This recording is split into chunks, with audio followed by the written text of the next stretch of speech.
Trades are one of my favorite things, if not my favorite thing about the NBA. So in today's video, I wanted to go over one trade that every NBA team should make.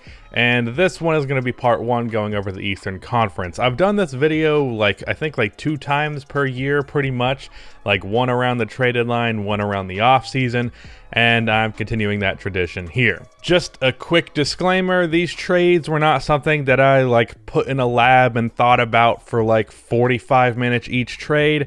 I kind of slapped them together. I think all of these make sense. And another thing that's important to note with trades is that a lot of people don't seem to understand how value in a trade actually works.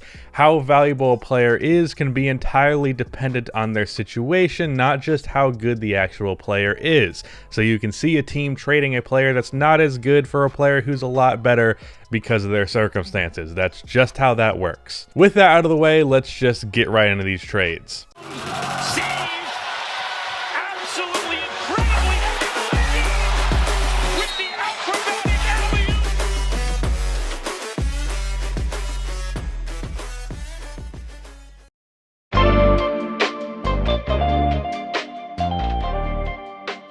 Real quick before I continue on with this video, about half of the people that watch these videos are not subscribed, so if you fall into that 50%, then subscribe. Also drop a like on this video, it only takes 1 second and it makes a massive difference. The first trade I have is a combination between the 2 top teams in the Eastern Conference, so it's actually just 14 trades that I have here, but these are equally beneficial to both the Sixers and the Brooklyn Nets. The Nets receive Al Horford, the OKC Thunder receive DeAndre Jordan and a Sixers 2021 first, as well as Danny Green, and the Sixers receive Joe Harris. So in this trade, the Nets are swapping DeAndre Jordan as well as Joe Harris in exchange for Al Horford, and the Sixers are exchanging a first-round pick and Danny Green for Joe Harris. As for why both of these teams make these moves, well, Joe Harris is maybe the 3rd best shooter in the NBA after the Splash Brothers.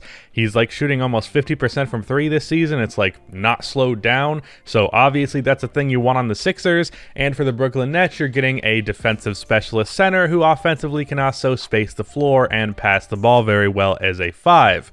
Al Horford is a player that I've been preaching that the Nets should trade for. The contracts work for OKC to send him to Brooklyn, and I just think that's the move that solidifies them to me as the team that makes the finals. I understand a lot of people don't think that Al Horford is that good, but he's still that good. He's just been on a poor spot in Philadelphia last year, and this year in OKC, he's understandably not getting very much shine because it's OKC. But he can contribute to a really good defense and contribute to winning right now, even though he is old and he is making more money than he's worth. And then for the Thunder side of things, they're getting back Danny Green. Ironically, he's traded right back to OKC, as well as a first-round pick, and DeAndre Jordan, who is not an expiring contract, but they are clearing $15 million off of the books with this move, as well as getting a first-round pick in exchange for Al Horford. And we know how Sam Presti loves first-round picks. The Milwaukee Bucks receive Davis Bertans and Garrison Matthews, and the Wizards receive Brook Lopez, DJ Wilson, and a couple of second-rounders.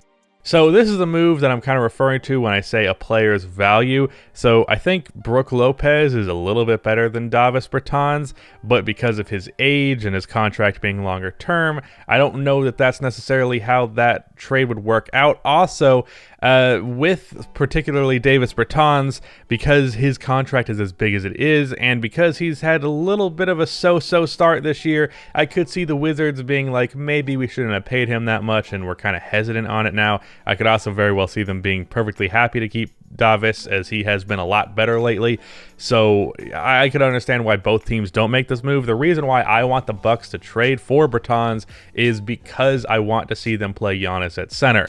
I don't think this move's going to happen, but it would be cool. Garrison Matthews is also a pretty damn good 3-point shooter and a pretty solid all-around player. DJ Wilson is relatively young, so he could bring some youth to the Wizards. Also, Brook Lopez brings a defensive 5, and the Wizards need defense and the second-round picks just to sweeten the pot. This is a trade I think could be mutually beneficial, but I understand why both wouldn't do it. The Boston Celtics receive Eric Gordon, PJ Tucker, and Ben McLemore. The Rockets receive Gordon Hayward's trade exception, which is worth $28.5 million, and a first-round pick. Now, I initially wanted them to get Daniel House over Ben McLemore, but Daniel House just makes literally 100,000 more than what the trade exception would allow for this trade to work.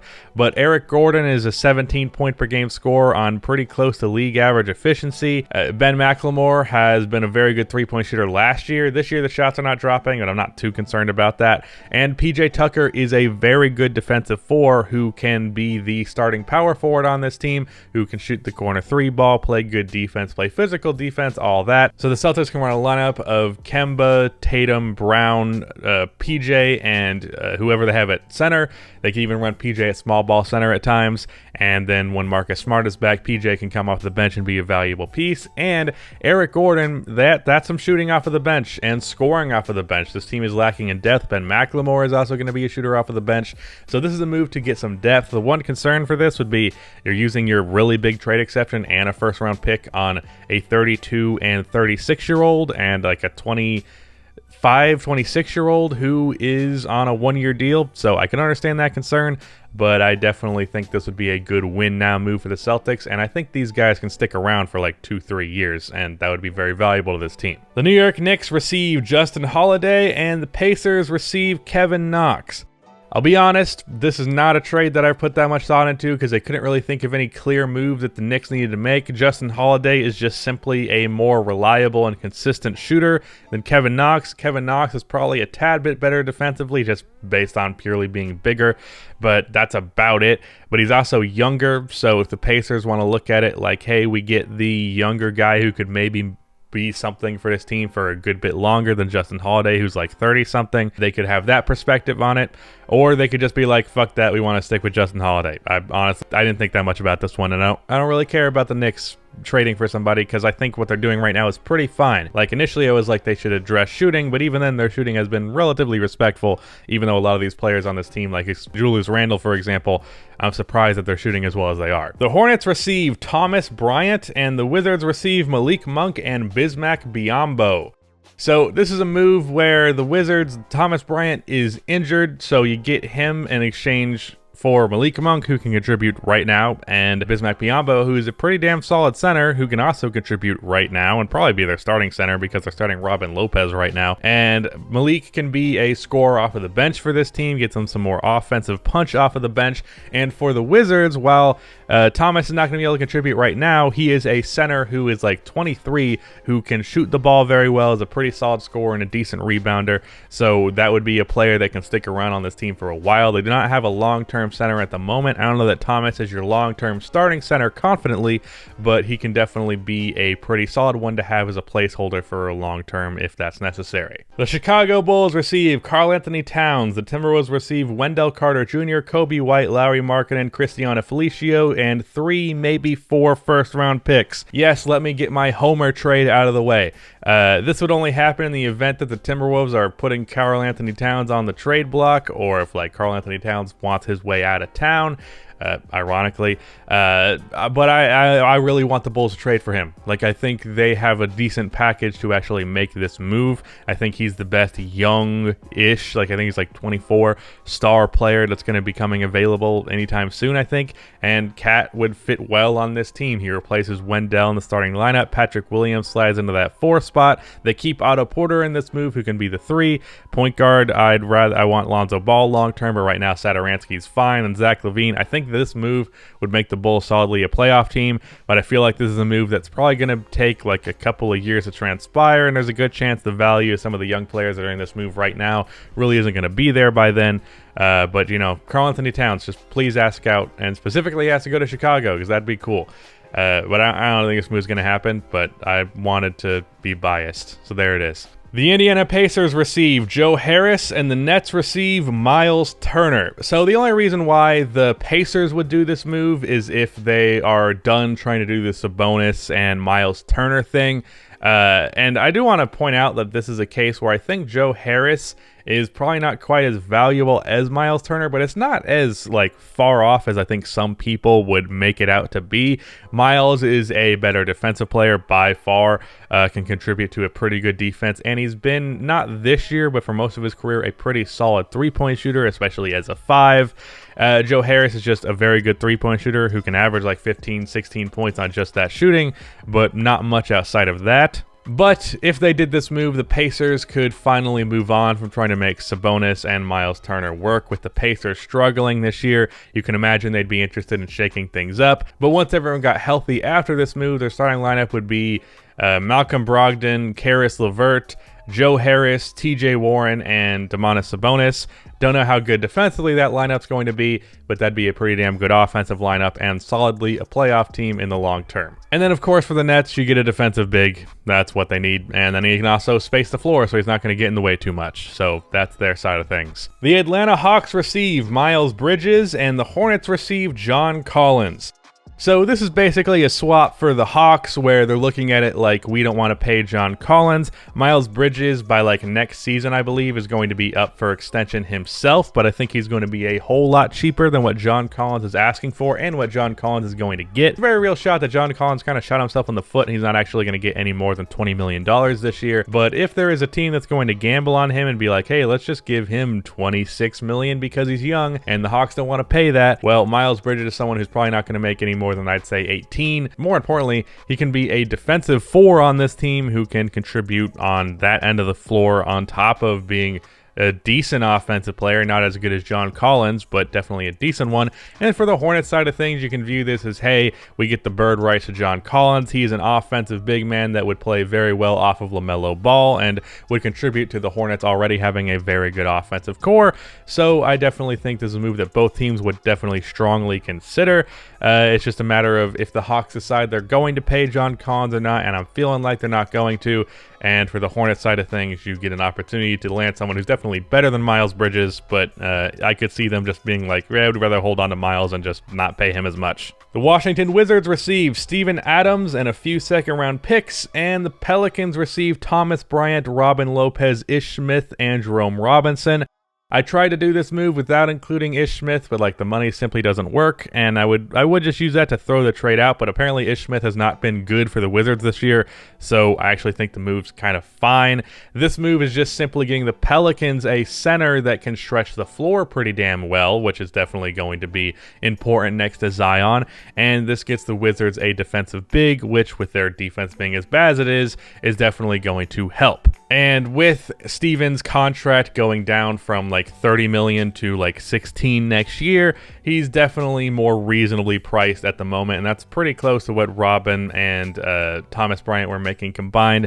So the salary works out for the Wizards where they're not paying too much for him after this year, and the Pelicans managed to get him off of the team because he's a horrible fit with Zion, and they replace him with a center who for the last 2 years has been a 40% three-point shooter. The Cleveland Cavaliers receive DeAndre Jordan, Landry Shamet, and a second-round pick, and the Nets receive Larry Nance Jr. Yeah, I'm doing a lot of trades where the Nets get a defensive center. I don't know if you've picked up on a theme there, but Larry Nance Jr. is legitimately one of the most underrated role players in the league, and Cavaliers fans will attest that this year before he got hurt, he was one of the biggest contributing factors in them having one of the better defenses in the league and one of the more surprising defenses in the league, and then he got hurt and they've dropped off since. But Larry Nance Jr. is a 5 who can space the floor. He's a 38% three-point shooter this year, last I checked, and he is also pretty damn good defensively. He's a tad undersized for a 5, which can be cause for concern. He's certainly not going to be the guy who stops Joel Embiid, but the overall team defense is definitely going to improve with this move. And Landry Shamet for the Cavaliers is a relatively young player who you can view as a long-term asset on this team as a shooter, so that's a pretty decent return for Larry Nance. The Magic receive Tim Hardaway Jr. and Josh Green, and the Mavericks receive Aaron Gordon. So for the Magic, they're getting expiring and Tim Hardaway Jr., and also a pretty solid player, as well as Josh Green, who is an intriguing 3-and-D prospect, and the Mavericks get a defensive 4 who can hopefully improve their defense, and he's also going to be a lot better offensively when he has to do less in the Maverick system, and he can make up for some of Porzingis' lapses as a defensive big and the fact that he's a center because he's a little bit stronger, I would guess, than Porzingis. And more importantly than this, for the Magic in general, because Josh Green is like a pretty intriguing young player, that's a pretty good return for Aaron Gordon, who's a player they have not had all that much interest in keeping around.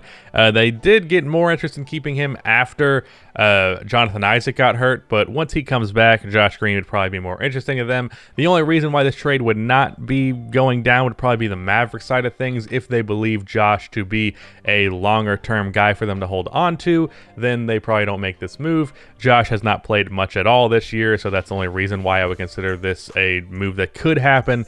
But if they care about him a lot as a prospect, then I don't see that one happening. The Miami Heat receive Jeremy Grant. The Pistons receive Andre Iguodala, Mo Harkless, Precious Achiuwa, and 3 Miami Heat first-round picks. I have no idea if I said Precious's last name right. I'm pretty sure I didn't. But this trade for the Pistons would be, you sell high on Jeremy Grant. Precious has looked really good for the Heat. He's a rookie, so obviously young, and then you get 3 first-round picks back as well as some contracts. And for the Miami Heat, you're of course getting Jeremy Grant, who can be a 20-point-per-game scorer and can be your 3rd star guy on the Miami Heat. He also pairs well with their defense. I think he'd pair well with their culture, and their 4 spot right now is pretty rough because Kelly Olynyk has been having a bad season, so that would make the Heat new starting lineup either Nunn or Dragic, whoever they're starting, Jimmy, Duncan Robinson, and then freaking Jeremy Grant and Bam Adebayo. Or have they been doing Tyler Hero and Jimmy at the 3? One of those options, but both of those are great starting lineups. On the end of the Pistons, though, I could see them being like, we're just going to hold on to Jeremy Grant. I mean, he's like 26 years old, so it's not like he's an old guy who's breaking out. So you could very well have the perspective of, we have this star player, we're just going to hold on to him. Or you could have the perspective of, we're just going to sell on him while he looks really good right now. Maybe you don't believe how good he's been is how good he really is. I still have some hesitance on that, so I can understand that point of view. But this is kind of a makeup on the Heat part for like missing out on some of the available trades that were in this last offseason. Should have traded for James Harden, but anyways, this is a semi-makeup for that. The Toronto Raptors receive Gorgie Deng, and the Memphis Grizzlies receive Aaron Baines, Malachi Flynn, and Stanley Johnson. So on the Raptors side of things, Gorgie Deng is a center who is good on both ends of the court. I'm pretty sure he's shooting like 48% from 3 right now, so he can stretch the floor. He's a real big man. He's like what Aaron Baines was supposed to be and has been incredibly disappointing this year. And then for the Memphis Grizzlies, they're getting Malachi Flynn, who is a young guard who has some serious scoring potential, who the Raptors haven't really done much with, and then some contracts back. Also for the Raptors, if they just wanted to let Deng go, they get some contract space or money space freed, and they could even bring him back on a cheaper deal. I'd say he's worth probably like $8 million a year, and he's making like 17 right now, so that clears like $9 million if they do choose to bring him back. And then last but not least, the Detroit Pistons receive Jarrett Culver and Ed Davis, and the Timberwolves receive DeLon Wright, Sekou Doumbouya, and 3 second-round picks. So this is a case with the Pistons where they're taking a gamble on a young player who has been really disappointing thus far in his career. Of course, they did a similar thing this year with Josh Jackson, and that gamble has ended up being worth it. But this one I can see the Timberwolves being hesitant on just because Culver is only in his 2nd season. Sekou is another young prospect forward who has been pretty damn bad for the Pistons this year, so I guess you could make the case for like, hey, we'll swap prospects, maybe see who does better in whose environment, and then while Jarrett is a more intriguing prospect, for that reason, the Timberwolves get a point guard that they could probably ship off for further assets and a couple of second-round picks. I think this is a trade that the Timberwolves might not do, but if they would, it would be a good trade for the Pistons. But yeah, that was one trade every team should make, Eastern Conference edition. Shout out to Rudy for editing this video, but that is the end of this video. Please be sure to like and subscribe for more NBA content like this, and cue the outro music.